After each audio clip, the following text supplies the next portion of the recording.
Hey boo hey, it's me, X Mayo. I'm a comedian, writer, producer, and taco expert. Also, when it comes to confidently managing my finances, your girl is a beginner, for sure. So I want you to join me on The Dough, Lemonada Media's new 10-episode podcast series as I dive into better understanding the financial trapdoors that any of us could fall into. And I've fallen, I keep on falling like Alicia Keys, okay? But if you've ever stayed in a bad relationship to avoid moving out costs or just found yourself swimming in debt, you are not alone. Each week, I'll be exploring all types of financial flops and money myths that stand in the way of our financial freedom. On this show, Cash is queen. We hardly know her, but baby, we are determined to be her best friend. The Dough is out now, wherever you get your podcasts. Can't get enough of your favorite Lemonada Media podcasts? By subscribing to Lemonada Premium today, you'll gain access to fun and inspiring bonus content from all of our podcasts across the Lemonada Media network. As a subscriber, you can listen to never-before-heard interview excerpts between Julia Louis-Dreyfus and her A-plus guests on Wiser Than Me, laugh along with Elyse Myers as she and her guests play a rapid-fire questions game on Funny 'Cause It's True, and continue to uncover new ways to make life suck less through our exclusive subscriber audio. Check out a free trial of Lemonada Premium today in the Apple Podcast app by clicking on our podcast logo and then the subscribe button. Lemonada.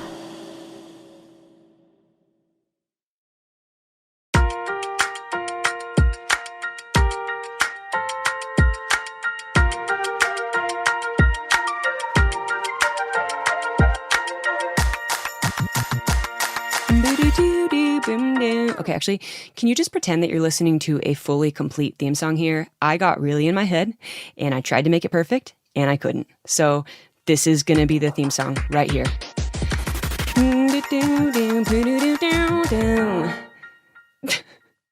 Hello and welcome to another episode of Funny 'Cause It's True. I'm Elyse Myers. Today we sat down with the hilarious stand-up comedian, actress, and writer Punkie Johnson.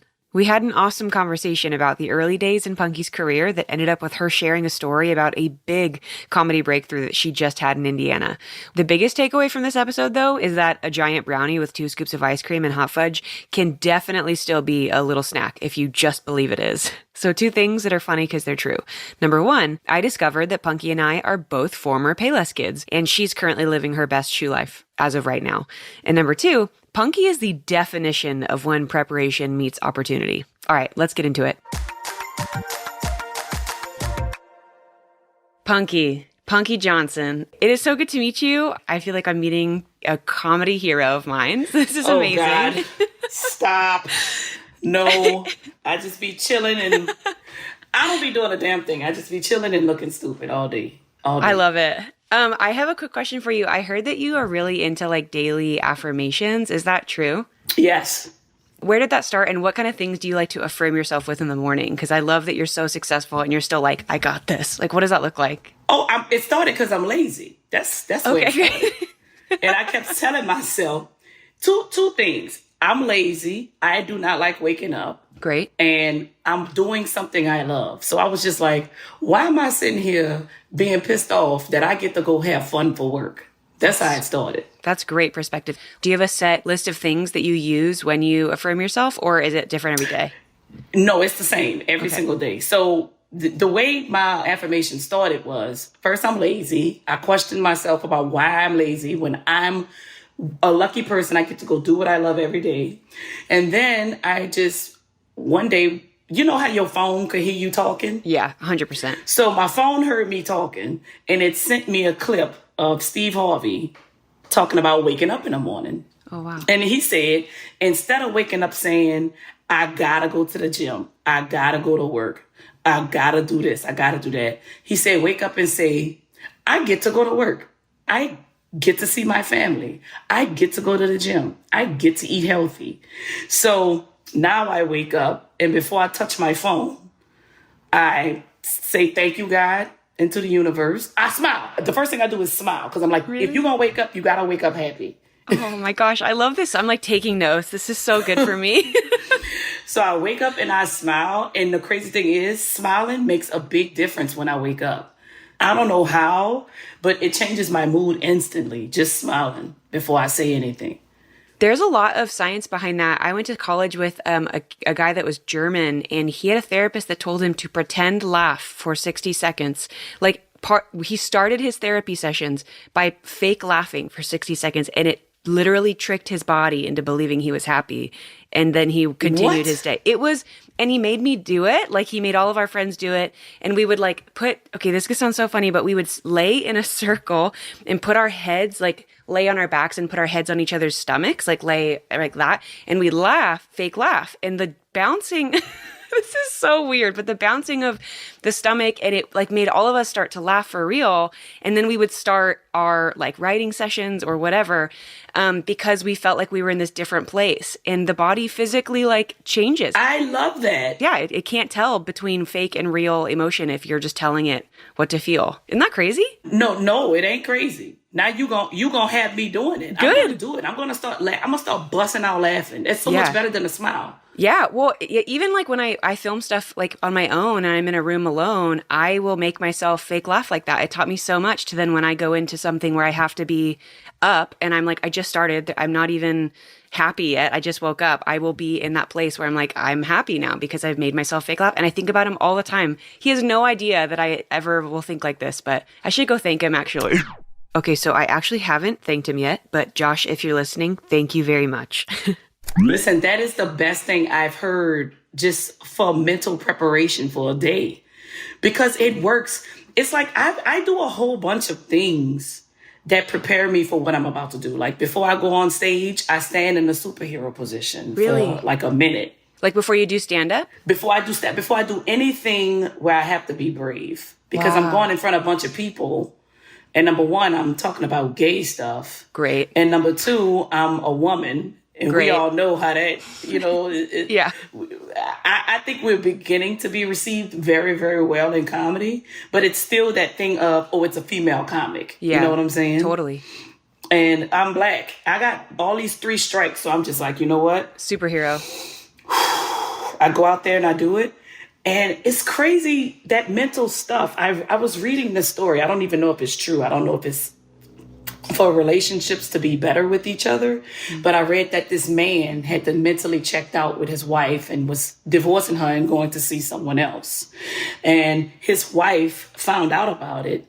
And she asked him, before you leave me, pick me up like when we first got married and walk me through the door for 30 days. And after those 30 days, if you still want to leave, leave. And just him walking her through the door for 30 days straight, it brought back so many memories and just so many emotions of when they first met. And he ended up staying with her and falling back in love. I don't actually care if this story is real or not. I love it so much. So it's just crazy that these little monotonous things that we do can actually help us in our relationships and our day-to-day operations. I love it. And honestly, the body is so wild too, especially with writing or getting into character. Your body can trick your brain. I've been thinking so much about how smart and stupid our brains are because our brains are the thing telling our body what to do, but we're telling our brains what to do. But who is we in that? I don't know. I just think about that all the time. Oh my God, I do the same thing. I just will spiral. What? Are you kidding me? It's crazy. I do the same thing. I'm who cares? Even with rules, with people making up all these rules. I'm who?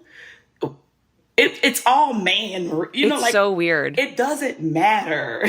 I know. Even when I have a 2-year-old, and I think the idea of cussing is so funny because I grew up in a house where cussing was so absolutely not. And I'm just realizing as an adult, they're just made up words we decided were bad.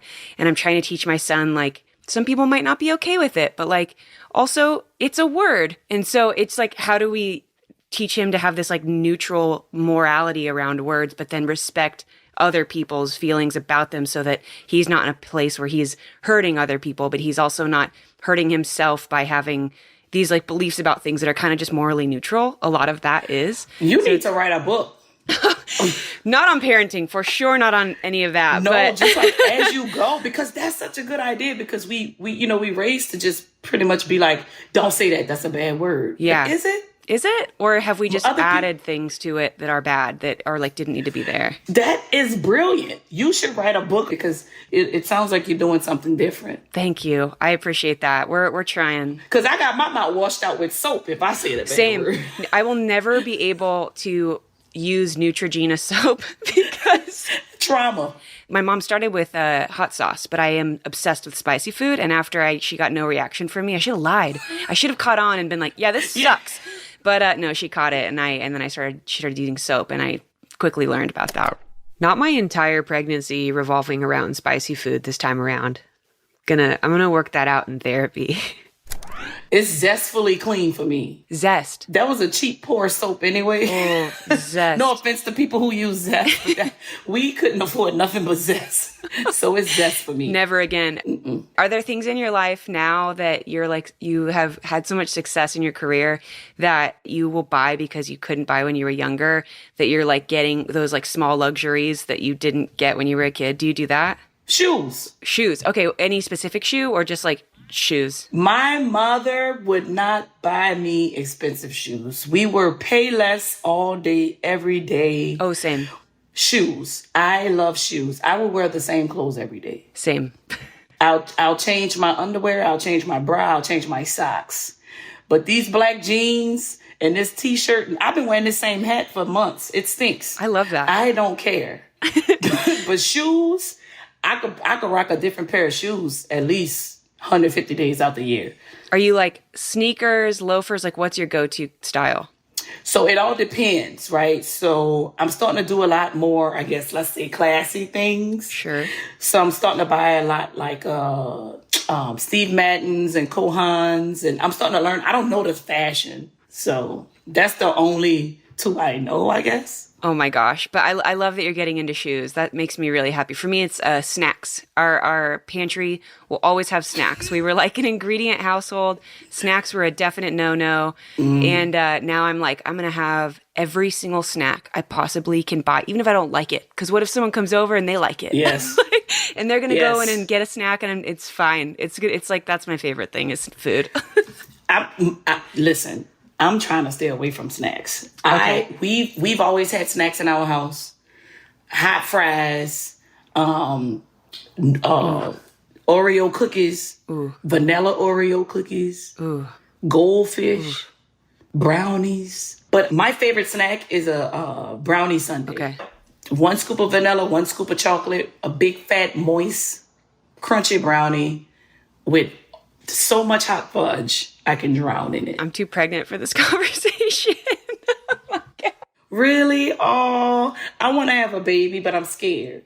It's okay to be scared. Honestly, I'm scared. I've done it once and I'm still scared. And it's a scary thing to make a whole person. And it's scary to know what you're bringing them into and if you're going to do it right. And honestly, like, if you want to do it, you'll figure it out. And you'd be a great mom if you wanted to be. Oh, girl, I don't want to have a baby for motherhood. I want to have it just to be like the Dyke Alley Wong and just walk around pregnant, do comedy pregnant, and just, I want to do it for the experience. Well, I did not see that coming. Okay, well, that is another reason to do it. But I'm also scared because I'm scared for different reasons. Like, I love liquor. I'm going to have to stop drinking. Yeah. You know, I'm already pissed off because I'm on this new thing where I'm not drinking 4 days out the week. So from Sunday through Thursday, I don't drink. Okay. So I'm in more ways than one, I'm prepping my body to be ready to go through the changes I'm going to have to make for having a baby.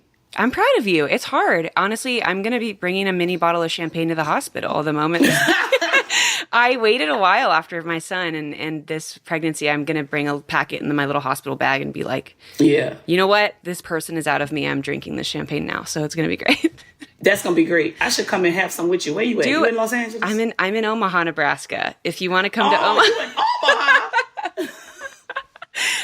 Because I was going to ask, because you're in California right now, but you're not from California, right? I live in a lot of places. I bounce. I'm never in one place for more than a week. So it's just like, it's either California, it's either New York, Rhode Island, New Orleans, because I'm working all the way everywhere. And sometimes it's more convenient for me to leave tour and go home to New Orleans. Sometimes it's more convenient for me to go to New York after touring. I mean, I get my mail in Jersey, if that makes any sense. Honestly, I love it. Are you from New Orleans? Yes. How is the comedy scene in New Orleans compared to other places? Is there a comedy scene? Look, New Orleans is my place. They're my people. But the comedy scene, it's an unfair comparison. I mean, I've lived in New York and in California. Okay. You know? Those are like the hubs. It's like top 5. I mean, I think top 5 is like New York, Los Angeles, Chicago, Boston, Detroit. You know, New Orleans probably not even in like the top 10. No. You know what I'm saying? Okay. And that's why you moved. You're like, this isn't the place to do comedy. Well, no, I moved because I was stalking my girlfriend. Oh, okay. I also did not see that coming. After she broke up with me. Perfect. And I didn't know how to be hurt. That was my first heartbreak. Oh, tell me about that. Was that like a long-term thing? We were together since we were kids. We were together for, at that time, about 8 or 9 years. Whoa. But we were all we knew. And she was the first person to be honest and say, look, you all I know. I need to go know other stuff. And I did not know how to be heartbroken. So you moved to be where she was? No, we were already in the same place. Oh, okay. But I followed her around a bit. And then I had to snap out of it. I'm like, what are you doing? You can't do that. How did you snap out of that? By saying, bruh, you have dreams and goals. Your dream and goal wasn't to be with this person. Wow. Like, yeah, it's a bonus. And we're grateful. But my dream and my goal was comedy. And I needed that to push me to go to California. Had it always been comedy? Was that since you were little? Was that your dream? Always. Really? Always. Always. What about it inspired you to, want to do that? Well, my family is very comedy oriented. Oh, okay, cool. My mother loves comedies. I was raised on watching nothing but comedy TV. Oh, wow. When I was old enough, I started watching Richard Pryor and Bill Cosby. I don't even know if I could still say his name. Who knows? Eddie Murphy. And then Dave Chappelle came out with his. I'm just like, this is it for me. This is it. Wow. Okay, we have to take a quick break. When we come back, we hear about how Punkie got started in stand-up.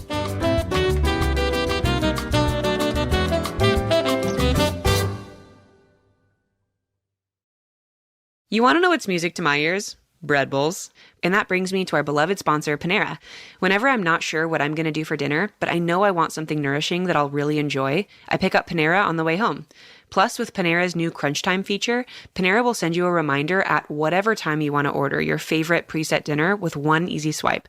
It's been an absolute game changer to make sure dinner is taken care of while I'm out running around. I'm going to start with my favorite, their mac and cheese, featuring a creamy, rich blend of cheeses. But I also like to mix it up too, and Panera makes it easy. Sometimes I'll go with their Fuji apple salad with chicken. Or I'll try one of their unbeatably delicious and hearty soups, like their creamy tomato soup. It's a classic, and I have found no soup that pairs better with their warm, fresh bread bowl. And I have done plenty of research, trust me. So order Panera tonight to get a delicious dinner in one easy swipe. Available only in iOS mobile devices. Other restrictions apply. And for more information on clean, visit panerabread.com/clean. I do a lot of writing for this show, and I always try to be really careful about my spelling, my grammar, and just the overall quality of my writing, but it's hard when I'm moving so quickly to check everything. That's why every single day I'm super thankful for Grammarly. They've helped me come off so much more confident in my writing, and also I just feel more confident sending emails, like all of the emails. Grammarly does more than just fix grammar and typos. With Grammarly Premium, it takes your writing to the next level. To me, Grammarly is like having my own personal writing consultant right there with me, letting me know when I'm maybe being a little indirect or less concise than I could be. It's those little checks with their software that make all the difference for me, helping me strike the perfect tone and actually getting things done. The free version of Grammarly offers instant proofreading with comprehensive spelling, grammar, and punctuation suggestions. They also offer a tone detector, but I recommend the premium version, which offers clarity-focused sentence rewrites. You'll be amazed at what you can do with Grammarly. Go to grammarly.com/podcast to download for free today. That's GRAMMARLY.com/podcast.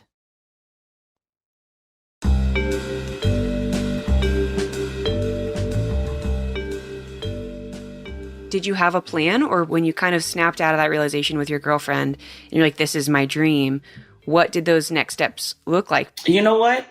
the plan in general was to be a comedian, right? I got this big plan with no steps to get there. Yeah. So I was like, you know what? I'm just going to move to California and I'm going to go with a wind blow. Wow. And that's basically what I did. And then of course, I needed a job. And I don't know if this thing still exists, but I went on a little something called Craigslist. Oh, yep. I got all my roommates from Craigslist. Oh my God. I went on Craigslist and the Comedy Store was hiring, which I thought was a comic book store. Sure.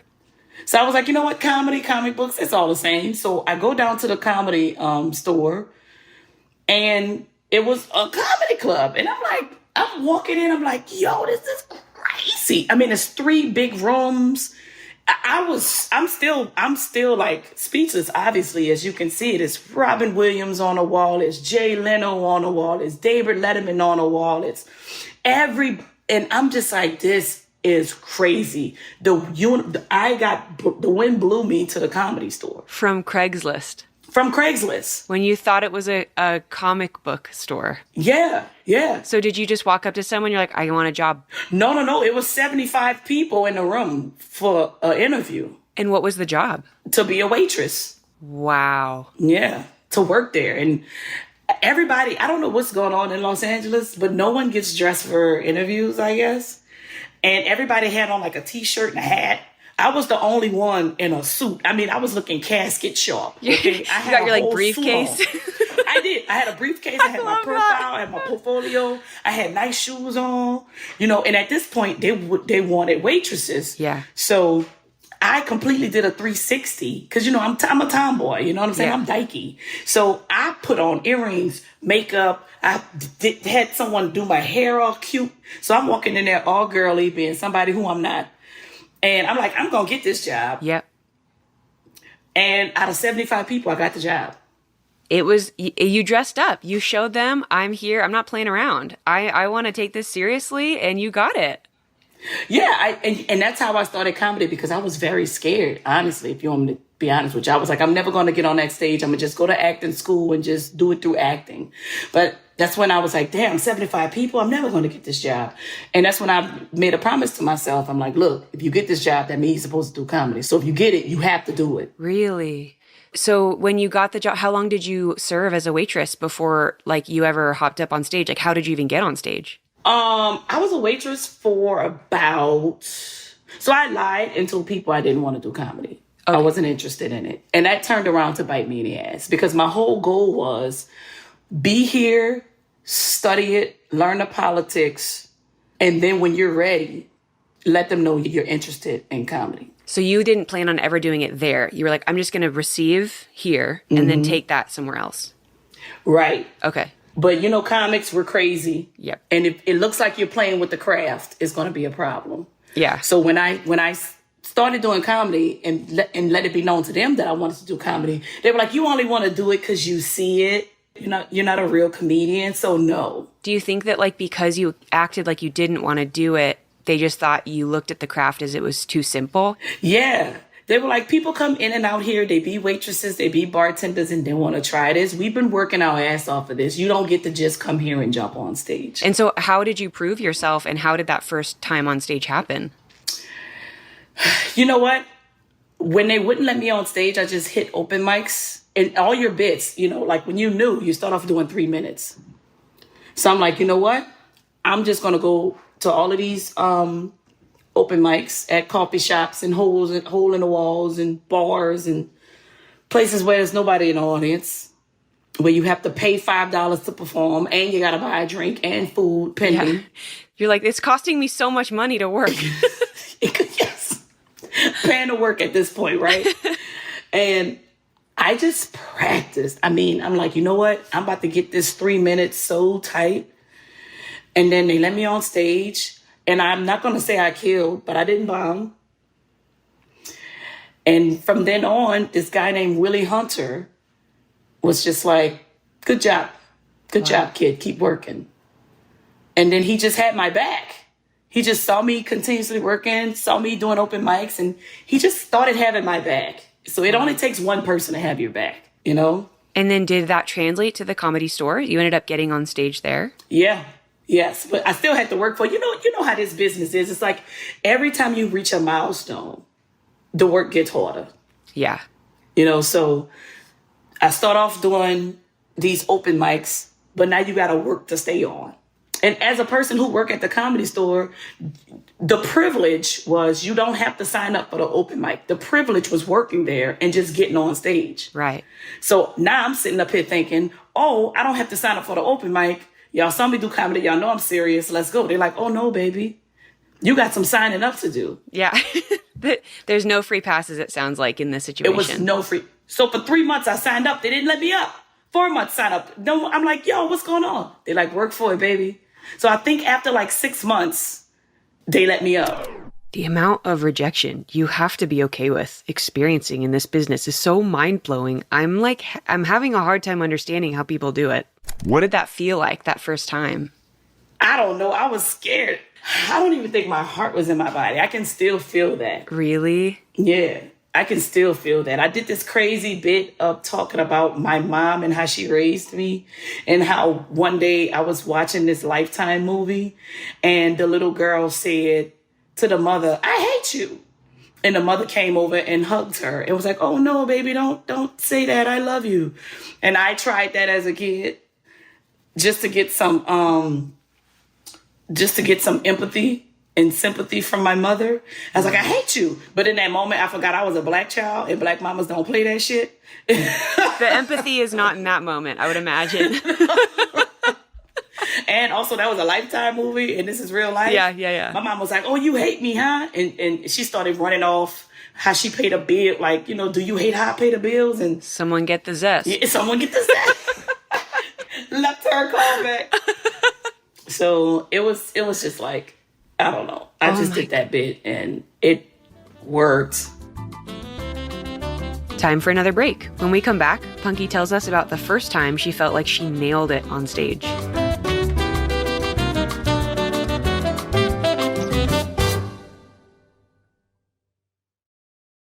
Say goodbye to those old antacid brands and say hello to Wonder Belly Antacid. If you're like me and get heartburn from basically everything, you're going to love Wonder Belly. I know that for me, heartburn and indigestion can really affect how I'm feeling and even impact what I choose to eat, which is a huge bummer. I want hot sauce, you guys. I need hot sauce. Wonder Belly's chewable antacids instantly get rid of heartburn, acid indigestion, and a sour belly using the same active ingredients as many of the leading brands. Only Wonder Belly doesn't have talc, artificial dyes, artificial sweeteners, titanium dioxide, or GMOs. And they come in these super cute and colorful aluminum bottles. Wonder Belly antacids come in 4 delicious flavors: strawberry milkshake, lemon sorbet, watermelon mint, and fruity cereal. The strawberry milkshake one is my personal favorite. It's an antacid tablet that actually tastes like strawberries blended into vanilla ice cream topped with whipped cream. And it's dairy-free. And as if the flavors weren't enough, listen to Wonder Belly's tagline for this ad. Let's kick acid. Obsessed. You can get Wonder Belly Antacid at Target or shop on Amazon with code 20ElyseM to get 20% off. That's 20 ELYSEM, all one word, for 20% off on Amazon. I feel like I spend so much money on food and it's hard to find good, nourishing food that doesn't also cost like $1 million. That's why this fall I'm going with EveryPlate. They help you get more bang for your bite as America's best value meal kit. EveryPlate is 25% cheaper than grocery shopping with no hidden fees, so you can count on great value week after week. Plus, you only pay for what you need with pre-portioned ingredients. I just made the crispy buffalo ranch chicken with honey roasted carrots and mashed potatoes, and guys, you know how I feel about spicy food. This recipe blew my mind. I cannot believe I made it in my own kitchen. Plus, the step-by-step instructions make it really easy to make with someone else, or maybe even the whole family. EveryPlate provides plenty of delicious variety, so you'll never get stuck in a cooking rut. With 26 tasty and affordable recipes that change every week, it's easy to find something flavorful and satisfying for every meal of the day. Plus, add even more delicious options to your order with up to 22 convenient sides, lunches, snacks, desserts, and more. It's all delicious and definitely worth checking out. Get started with EveryPlate for just $1.49 per meal plus $1 steaks by going to everyplate.com/podcast and entering code Elyse149. That's everyplate.com/podcast and entering code Elyse149.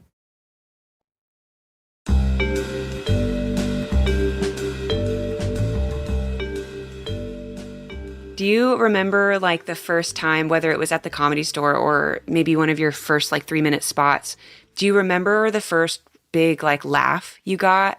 Or maybe like a moment where you're like, I'm doing it right. Yeah, I remember that particular time. There was some type of reality TV show going on. And this was the time where I think the Comedy Store was going through its dark years, so it wasn't as busy as it was when Mitzi Shore was there. So no one would be in the audience. But this particular time, when I got this opportunity, it was so noticeable because they were filming some type of reality TV show. So it was cameras everywhere, and it was sold out. It was packed. So when I got up there and I did that joke, everyone saw it because they were filming and everybody wants to be on TV. So everyone was in the room. So I think that's how the seed was planted that, hey, maybe she does want to do comedy. Because it wasn't the best bit, but it wasn't a trash bit. And usually for the open mic portion of the show, it doesn't go well for new comedians. Because I was like, out of all days, they bitches want to put me up today. It's crazy that all of these moments in your career, like Craigslist ads that you think you're applying to a comic book store and it's actually a comedy store. And then you end up getting this opportunity with cameras, with this spot. You know, if you weren't ready for that, that would have been wasted. It's like, when opportunity meets preparation, that kind of thing. It just sounds like that's what continued to happen to you. I'm actually going through, I have so much nostalgia right now. It's crazy because these are, and I'm happy we're talking about it because these are things that you forget. Oh, totally. I forgot I went through all of that stuff. I think too, like your job gets so muddy, which is a weird thing to say. Comedy, especially at your caliber, you're doing so many things. You're doing so many projects. You're writing for so many things and people. And like, oftentimes you can forget the beauty of like the simplicity of where you came from in this like 3-minute set where you just wanted someone to give you a chance. And you're like, I just want this chance for someone to take me seriously. And you get it. And your whole life changes because you worked so hard for it. Yeah. And sometimes you can kind of grow to resent how complicated it can feel when it shouldn't be. It's like, I just want to make people laugh and I want to enjoy this thing that I love so much. Just like with your affirmations, like I get to do this. And it like recalling those memories is so important. It brings you back to why you started. It brought me back to so much appreciation. I love that. I have this friend. She's a serious friend. Sometimes she's so serious, I'd be like, I can't talk to you today with that serious shit. But also, she sends me these things, because sometimes I think about, I'm going to just be a bartender. I can't do this. I often fantasize about going back to being a server. And then I remember how much I hated being a server. So the daydream doesn't last long, but it is one I go to often. I can't lie. Like, I'm blessed to be in this position. I'm blessed for this platform. But sometimes I just get so stressed out. And she sends me these things of, don't forget, these were all of the everything you wanted. And the other day, something happened. She sent me a text message and it said, remember you was a waitress? She was like, that's it. Have a good day. Oh, my gosh. That makes me want to cry. Because I talk to her because I'd be so stressed out with just work and people are so mean. Like if they don't like your work or if you do something crazy, they just on you. It's like, why you got to take time out your day to come to my page and tell me something just so reckless and cruel? And I can't say nothing back because I got a professional job now where I can't act a fool. So I got to keep all these feelings in when I want to curse people out and tell them meet me outside. Hard agree. Yes. You know what I'm saying? And then, you're not, I'm missing family events and I'm missing my nieces and nephews grow up and they got, it's just a lot. And sometimes I get mad at myself. I'm like, that's what you're complaining about? You sit up here, you can pay your bills, you can afford to live, people flying you first class and you're complaining? So now I'm talking to myself and calling myself all kind of dumb bitches. But it's just, it's a fine line every day with, I'm either here, I'm either there. I'm never in the middle, really. I don't know. When things are really hard and you're working in a project that's new or that like it feels out of your depths, like how do you ground yourself in that project and kind of keep pushing forward to learn? Like, how do you stay grounded in that? I stay grounded in that by knowing what it feels like to have a breakthrough. Like you said, it gotta come, right? Yeah. It's like, If I'm working on this 5-minute bit and I can't find the funny in it, I can't find the callbacks, I can't find the lesson in it, I can't find the punchline, when I finally get to it, I am overwhelmed with so much joy, and I'll be like, it was all worth it. Like, I've been working on my special now for a year and a half. You know, it's a first impression. Yeah, you can't redo it. No, I've been working on it, and I've been so unsatisfied. I'm just like, I can't find what's missing. And I just had the biggest breakthrough in Indiana, and I'm like, this is it. The special is called Traditional.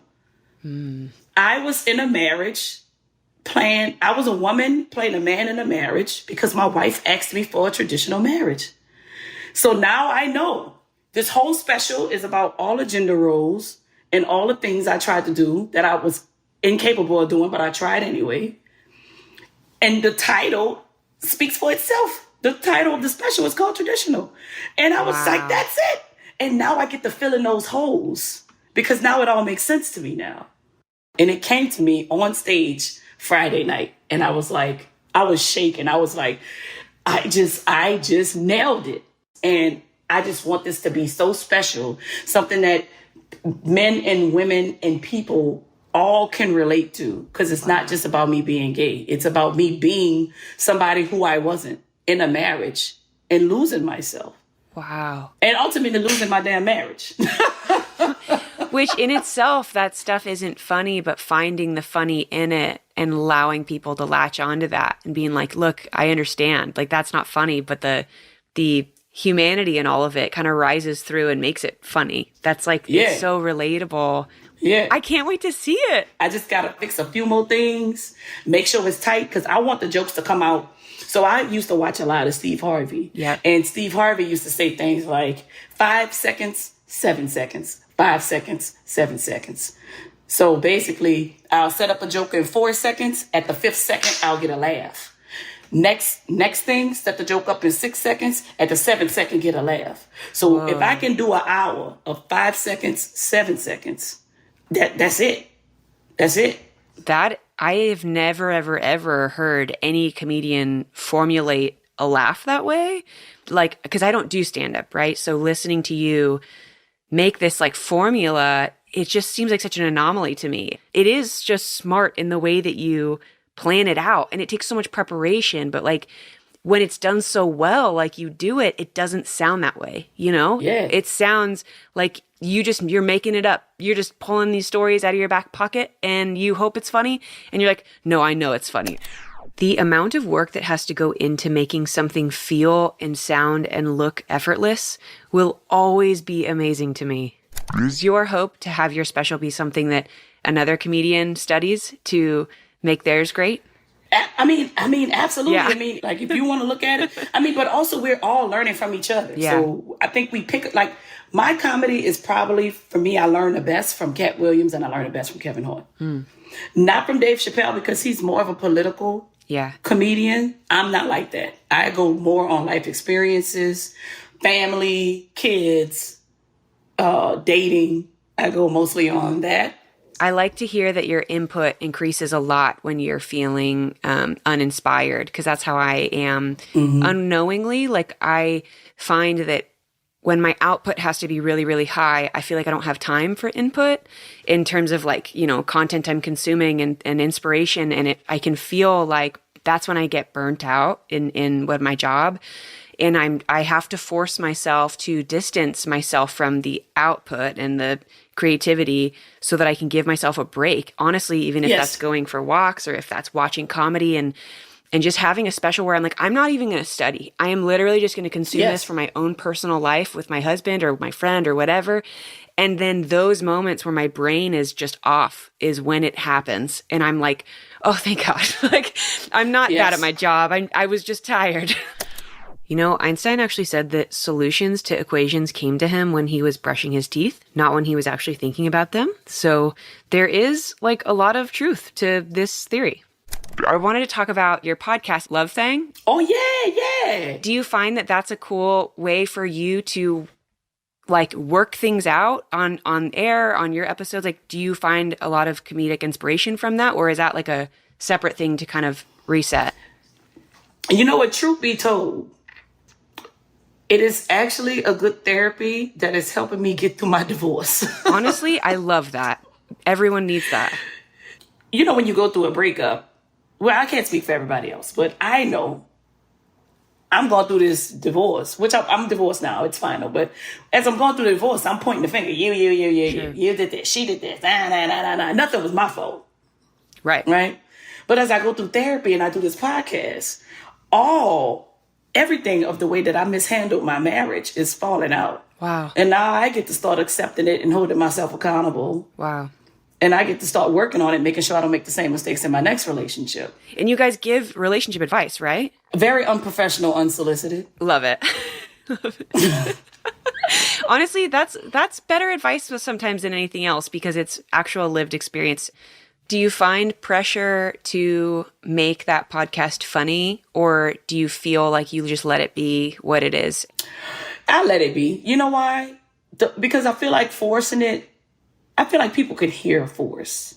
I think for the first maybe 2 or 3 episodes, I was forcing it because I was scared and it was my first time. You're like, I'm a comedian. People expect me to be funny 24/7. Yeah. That expectation of it. You're true. You're right. But then after that, maybe I think around episode 5 or 6, I stopped writing stuff out, and now I just got talking points. I'm just like, we're going to talk about this, discuss. Wow. And do you find that released you to be more natural and give more of yourself? It probably also helped you reflect more because if you're feeling like it's helping you heal and grow, it leaves you space to do that in your episodes too. And you didn't have that before. Yes. And another thing I noticed with podcasting, you don't have to rush it. No. And you can always take your time and process before you respond. Yeah. I hope it's the most wildly successful podcast. And you're like, I'm so busy with this, I can barely even do comedy. So I'm going to do both. Punkie, this has been amazing. I've just could talk to you all day. Listen, I've been doing a whole bunch of podcasts and no shade to anybody, but I've actually just had so much fun just having this conversation with you. You took me back down memory lane. I'm so glad. And made me feel grateful to be doing comedy in a different type of way again. So thank you. Okay, that's it for my conversation with Punkie Johnson. Definitely check out her podcast, Love Thing. And if you like this show, give us a rating and a review. It helps more people find us. All right, we'll be back next week. Bye. There's more Funny 'Cause It's True with Lemonada Premium. Get access to all of Lemonada's premium content, including My 5 Questions with Punkie Johnson coming out this Friday. Subscribe now in Apple Podcasts. Funny 'Cause It's True is a Lemonada Media and Powder Keg production. The show is produced by Claire Jones and Zoe Dennis. Our senior producer is Jamila Zara-Williams, and our associate producer is Oha Lopez. Rachel Neal is our senior director of new content, and our VP of weekly production is Steve Nelson. Executive producers are Stephanie Whittles-Wax, Jessica Cordova-Kramer, Paul Feig, Laura Fisher, Kessla Childers, and me, Elyse Myers. This show is mixed by Johnny Vince Evans, additional help from Noah Smith and Ivan Krayev. Our theme song music was written by me and scored by Xander Singh. Follow Funny 'Cause It's True wherever you get your podcasts, or listen ad-free on Amazon Music with your Prime membership.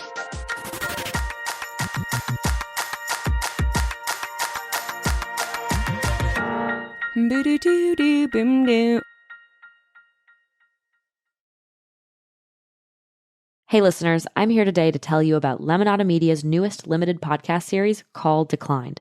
This 10-part series takes you through the journey of 2 exceptional women from incarceration to freedom, ultimately leading to the creation of the Returning Artists Guild, an organization that uplifts the artwork of currently and formerly incarcerated artists across the country. Call Declined premieres November 27th wherever you get your podcasts. What's up, everyone? I'm Delaney Fisher, comedian and serial entrepreneur. And I'm Kelsey Cook, comedian and, I swear this is real, a world champion foosball player. On our podcast, Self-Helpless, we dig into everything from heartbreak to career burnout to the wild stories from our 20s and the many anxieties we've experienced along the way. We're often joined by guests who range from celebrities to renowned health experts. And together, we'll unpack big topics like deciding whether or not we want kids, building your dream career, strengthening self-trust, and much, much more. So join us every Monday for an unfiltered, entertaining, and honest conversation with friends where you don't even have to leave your house. If If you're not wearing pants, we will never know. That's right. So listen to Self Helpless wherever you get your podcasts. Yes. Yes. Yes. Yes.